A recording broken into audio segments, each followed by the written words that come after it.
They said it was the strangest conviction in state history. A hate crime charge against the town's own social justice hero. The woman who led every protest, spoke at every rally, called out others for their prejudice.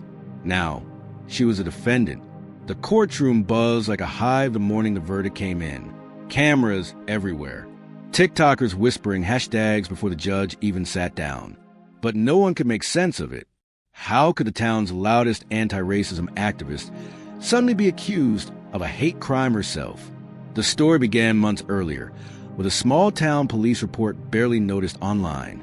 A burned car, racist graffiti, 3 suspects described in a shaky CCTV clip. The victim, Jason Lee, an Asian shop owner, father of 2 and known community volunteer. The message on a shop window, "Go back where you came from." Everyone was furious, especially her, Ella Murray, the activist who'd just gone viral for confronting a racist teacher at a school board meeting. She showed up to Jason's store in minutes, live streaming through tears. She rallied marches, mobilized donations, and turned Jason into a symbol of local resistance against hate. The news called her the town's conscience. For weeks, hashtags with her name flooded social media. Hashtag Justice for Jason. Hashtag Stand with Ella. But then, tiny cracks appeared. The CCTV footage was blurry, but not useless. A hooded figure sprayed the graffiti. The shape of the spray can, the size of the shoes, the way the figure turned their wrist. It bothered Detective Joel Raines. He watched it over and over. Something didn't fit. They'd assumed it was one of the usual suspects. 3 teens from out of town, known for trolling minorities online. But their cell data said otherwise. They weren't even in the county. Raines dug deeper. The figure in the footage moved differently. Confidence. Purposeful. Like someone who knew there would be cameras and didn't care. Meanwhile, Ella kept posting, giving interviews, crying about injustice. But one night, Raines noticed something small on one of her live streams. The same brand of spray paint the vandal used, half visible on a shelf behind her. Coincidence, maybe. Still, he couldn't unsee it. He requested a search warrant. Everyone said he was crazy. Searching for the hero of the town? Political suicide. But Raines didn't care. Justice didn't care about hashtags. The search turned everything upside down. In a storage box under Ella's desk, they found paint masks with residue matching graffiti chemicals. A burner phone with messages deleted, except one fragment. They'll believe anything if you cry hard enough. The town lost its mind. Overnight, the narrative flipped. The online praise curdled into fury. Hashtags turned venomous. Ella claimed it was all planted. A setup, a conspiracy by police threatened by her activism. Half the town believed her. Half wanted her jailed for life. But the evidence stacked. Forensics matched the spray paint. Cell tower data placed her near the store the night of the attack. The trial was chaotic. Protesters outside every day, some holding her face on posters of saints, others on wanted signs. The prosecution said she faked a hate crime to boost her fame and donations. The defense painted her as a target of deep-seated bias herself, a woman whose every move was twisted to fit a racist narrative. Both arguments hit hard. But what made it truly bizarre wasn't just a twist that the accused was an activist. It was what came next. Jason, the supposed victim, took the stand. Calm voice, shaking hands. And then he said something that blew the courtroom apart. "It wasn't her who spray painted my store." Gasps everywhere. Judges gavel pounding. Jason continued. "She asked me to let her. Said it was performance art. Said I'd be helping the movement." Dead silence. Ella's eyes widened. Her lawyer froze. The judge leaned forward. Reporters scrambled to tweet the words out live. Jason swore she offered him money to play the victim, but changed his mind after realizing how far it was going. Ella screamed that he was lying, that he'd turned on her because of online hate, that he was being manipulated. But when a leaked voice note surfaced of Ella's voice saying, "The outrage will make people listen this time," everything crumbled. The jury didn't take long. Guilty.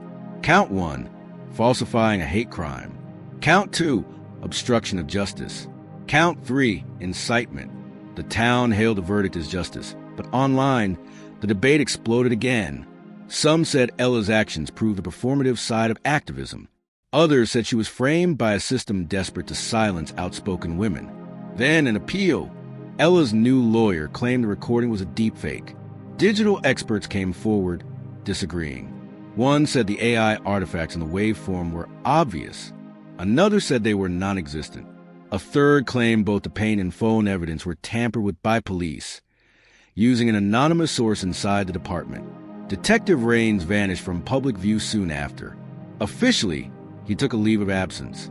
Unofficially, he'd started getting anonymous messages, threats about people higher up who didn't want the deepfake story coming out.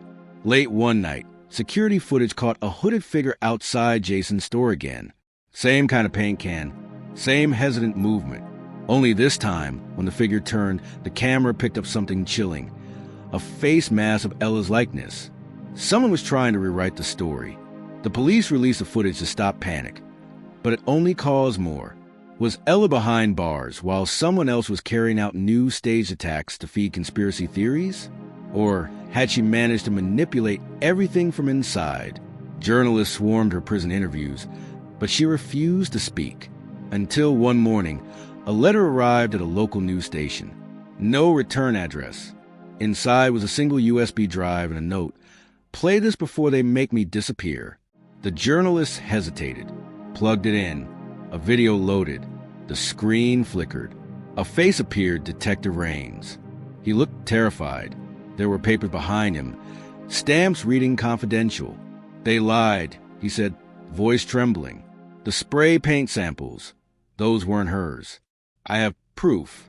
The hate crime that started it all, it was never what they said it was, and she wasn't working alone." The video cut to static, but before it ended, one frame froze for a split second, showing a blurred silhouette standing in the background of Raines' recording. It wasn't Ella. It was someone familiar, someone the town had seen on TV almost every day throughout the entire trial.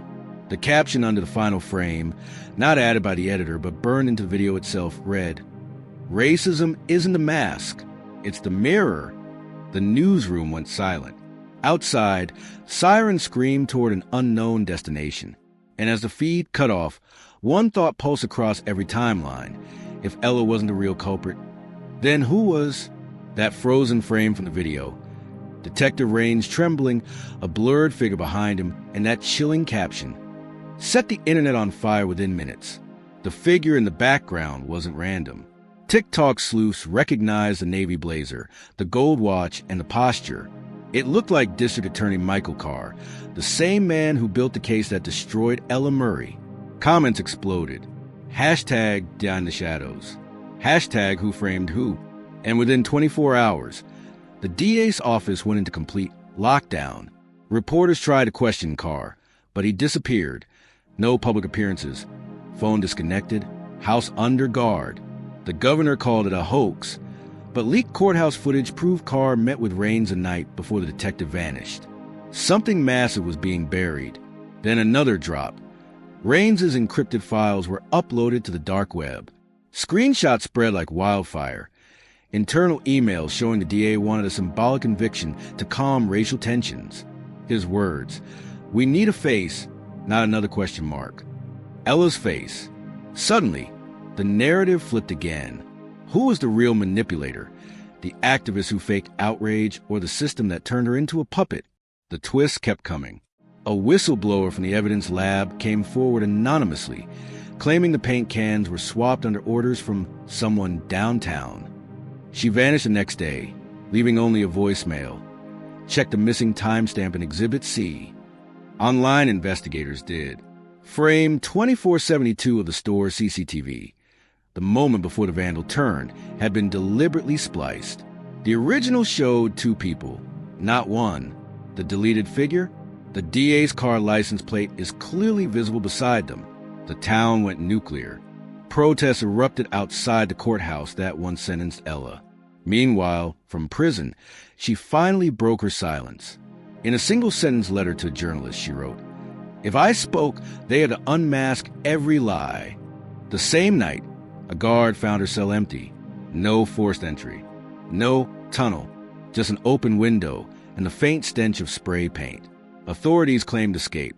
Conspiracy theorists claimed extraction. The next morning on the courthouse steps, someone left a can of black paint and a note written in bold. "The mirror cracks tonight." Cameras caught someone watching from the crowd, a hooded figure with that same gold watch gleaming beneath the sleeve. The building's lights flickered. Sirens wailed. And one bystander whispered the words everyone else was too afraid to say. "It's happening again." Note: stay tuned for more chilling breakdowns from Racism Unmasked, The Untold Files.